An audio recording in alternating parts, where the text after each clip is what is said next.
In this video, I'm going to be showing you guys exactly how to import a car from Japan. We'll be covering how and where to actually find a car, calculating all the import charges, buying and importing the car, and picking it up and actually registering it. Just to quickly let you guys know, I live in Ireland, so it'll be mainly based on that. However, most of the steps are going to be the same, and I'll let you guys know if something is specifically just for Ireland. Okay, so the first thing is actually how to find a car. There's two different ways you can. The first way is from an auction house, where you actually have to place a bid and win the car. I've tried this for a couple of months, and it was very hard to win as you can't outbid yourself. So whatever you put the price, you're locked in and people can outbid you if they're like in Japan. And the second way is like a marketplace like BeForward. They're like a large marketplace exporter that have access to third parties like dealerships and other companies. I've gone with the marketplace route, so that's mainly what we're going to be talking about. Both are very similar, but if you want me to make a separate video, just let me know. So the website that I used is called BeForward. In my experience, they're actually very quick to respond and very helpful. As you can see, they have hundreds and thousands of cars in stock, so it shouldn't be a problem looking for a car. I'll also leave alternative websites in the description that I've heard are also pretty good, so you guys can check it out. So the car that I've imported was a BMW 530e, and I was specifically looking for a hybrid because if you want to import a car into Ireland, it's based on emissions, and if a car has higher emissions, it's going to be way more expensive. And I'll be doing an example on a BMW since I just imported one. So just look up BMW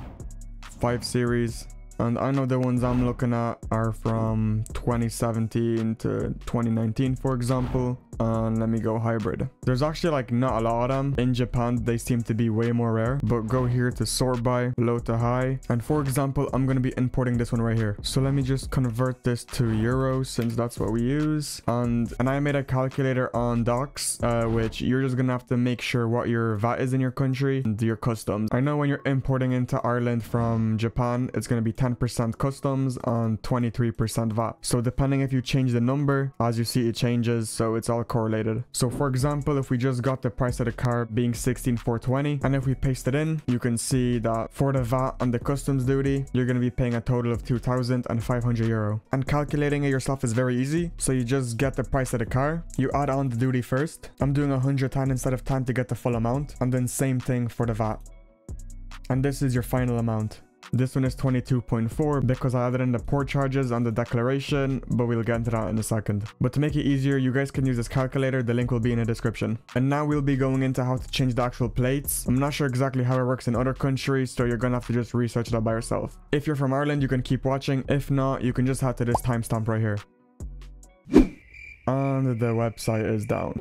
Okay, there we go. After 20 minutes, it's back. So to get the VRT, it's actually very simple, but because a lot of people don't import from Japan, their database is very small. But in case you can't find your car, I'll show you what to do. So we're looking for a passenger vehicle, not a commercial one. The registration, so you just copy everything from here. Just make sure it's exact. So it's a 2017. The month, you don't have to be exact on the month if you can't find it, but here we can see it's the 10th. So we go back, select October. Was this vehicle first registered in Japan? Yes. Make. Put in your model, which mine is a 530e, so let's go down to 530.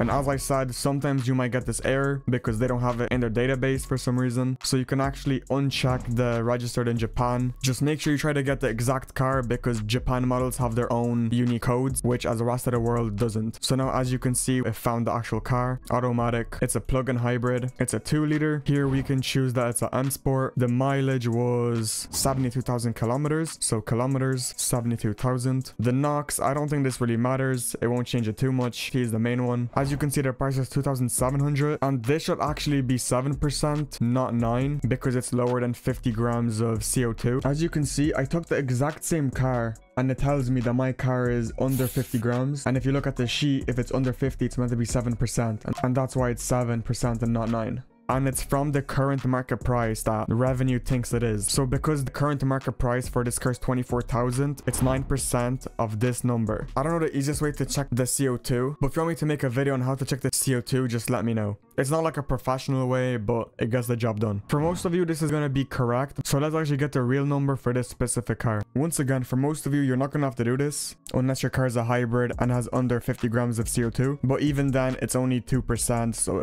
it won't be too much of a difference anyway. anyway. So let's put in the market price, multiply it by 7%. Then we want to get the NOx value, which is 600 plus 600, and we get 2,300. So this is the actual VRT you're going to pay. For everyone watching, this is your VRT, so this is what you're going to be using. So let's open up another calculator page. You want to add the previous price, which is 22476, and get the VRT price, which your one is going to be right here.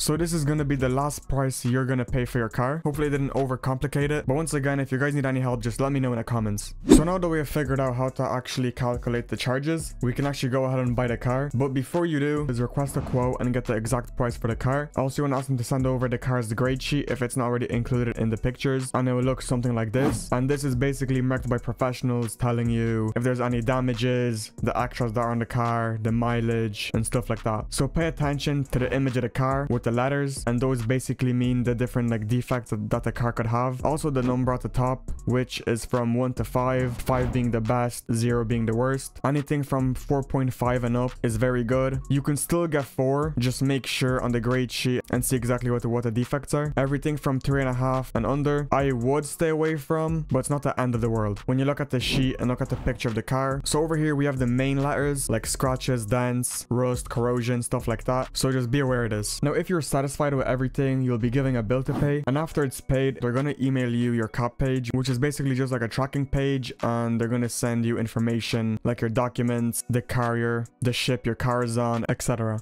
Also, they will send you new pictures of how your car looked before they sent it out, with all your car's information, of course.